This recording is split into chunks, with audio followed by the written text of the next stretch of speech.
I've been attached with the feeling of them waking up with you by my side.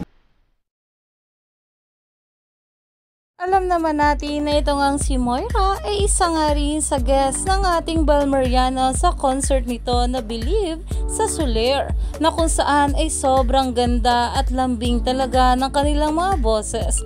Narito nga guys sa nasabing maiksing clip.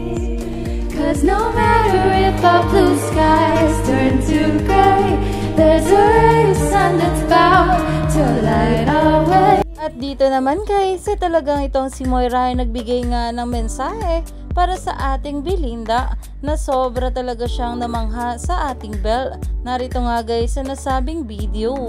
Message Bel kagabi kasi sabi ko, I don't know if you're anything like me, pero every time may concert ako, lagi akong think, lagi akong kinakabahan, hindi ako makatulog. So, parang na-remind ko lang siya na she's exactly where she needs to be. In front of the audiences and the people. She's surrounded by the people that she needs to be with. My prayer for Bel is that she never leaves. At talaga namang napakomento pa nga itong si Moira sa post ng ating Bel Mariano na ayon nga sa kanya, "Thank you for having me, Belly." Na talaga namang sobrang dami nga ang pumuso nito dahil marami nga talaga ang naantig ang puso nang kumanta nga itong ating Bel at si Moira together.